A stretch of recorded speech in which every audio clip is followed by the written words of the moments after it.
How professional do you appear on screen, and why does it matter? Is this you? All sorted now on the comms front now that you are working remotely. Hashtag working from home. Your communications platform, Zoom, Microsoft Teams has been installed. You have watched so many tutorials, you now consider yourself a Teams ninja or even a Zoombini.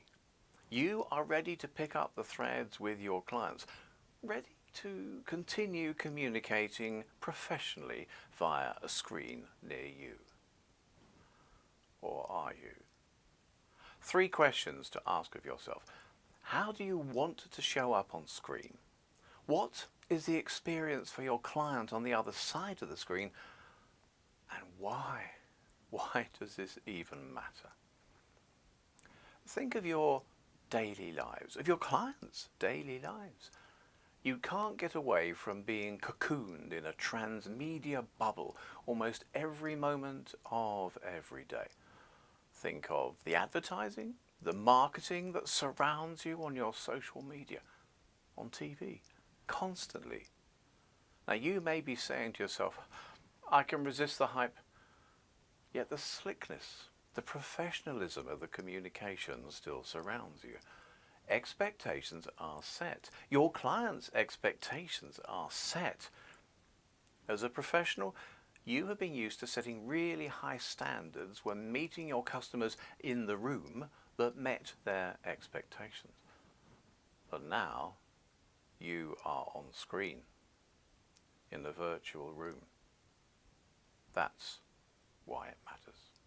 Let's break this down into visuals, voice, and also flipping the Voldemort effect. Visuals first. Who are you looking at? We've established that you are the ultimate professional in your role and proud of it. You are in a role where meeting the client is crucial. You understand the importance of engaging visually with the people in the room, holding their gaze at the right moment, glancing away within the social norms and acceptance. You know how to do this. It's automatic for you. Or is it, now that you are on screen with your client? On Zoom, Microsoft Teams. You're wondering why, a few minutes in, there's a sense of something missing. Why is that? Think of the times you've been photographed on a mobile phone, where at the say cheese moment you've looked at the screen rather than looking at the teensy camera at the edge. When later you've looked at the photo, you appear slightly detached, a tad disengaged. It's the same when you're talking to your client on screen. Unless you are fortunate enough to have your camera slap bang in the middle of the screen, the temptation for all of us is to look at the face in the middle of the screen, not at the camera at the edge or the webcam at the top. Prove it to yourself. After this, use your phone to take a short video of yourself looking at your face. Then record it again and deliberately look at the camera and ask yourself, which do you prefer? Which demonstrates engagement? Which will your client prefer? So tip number 1, look at the camera. Make a deliberate effort to look at the camera. You will be more engaging. How professional do you appear on screen? How important is smiling on screen? Previously, in the room world, as part of your preparation to meet clients, you put on your game face. Agenda, check. Coffee, check. Smile, check. You know this, it's automatic. But now you're on screen. Tomorrow you have an early morning call. No office colleagues to talk to, not said a word since yesterday evening other than a cursory grunt to your cat or dog at breakfast. Now it's time. Your client is on screen. Why, 2 minutes in, is that feeling of disengagement coming up? You are already aware that smiling is fundamental to the warmth of your greeting. You may not be aware that smiling also lifts the soft palate at the back of your throat. It makes your voice warmer, more engaging. In the office, you do this automatically. But now it's easy for your "I haven't had my coffee yet this morning" to replace the game face. Prove it to yourself. Take your phone, record a clip with that pre-coffee early morning face. Now record again with a deliberate grin. Play it back and listen through the ears of your client. Which is warmer? Which is more engaging? Which would your client prefer? So tip number 2, make an effort to smile on screen. You will sound warmer. You will sound more engaging. How professional do you appear on screen? What does your client see? Here's a clue. How messy is your office? Is this you? Ever the consummate professional? You prepare thoroughly for client meetings. Your dress style is appropriate to the situation, the venue, the client. You are sensitive to your client's preferences. And if, like me, back in my bank manager days, looking after high net worth clients, you probably even know their biscuit preferences. Now, you know how to prepare for meetings. It's automatic for you. But now you are on screen.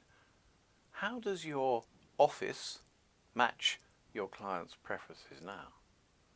We can work on blurring and green screens another time. Let's look at what is in view, in your client's view. Now, your own biscuit preferences may be digestives, but is your client looking at a half-eaten specimen adjacent to a stained coffee cup in the background? In your real office, papers would be neatly filed away. Yet what's that scruffy collection piled up behind you? I may be doing you a complete injustice here, in which case, my apologies. So prove it to yourself. Firstly, go and stand the other side of the desk, as close as you can get if it's up against the wall, to view your office through your client's eyes.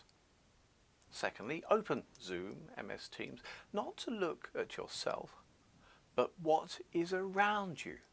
What does your client see?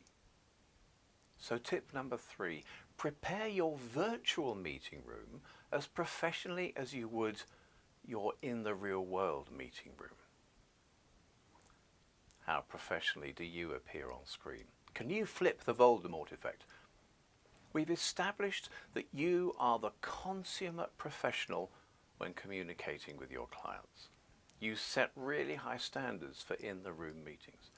You understand the nuances of engaging in the room. You have your game face ready. You prepare the room meticulously. But now you are on screen. Yes, I can hear you asking, what has this got to do with Harry Potter's He Who Must Not Be Named? Well, if you flip the Voldemort effect, instead of he who must not be named, you have he or she who must be named. Why shouldn't that be you?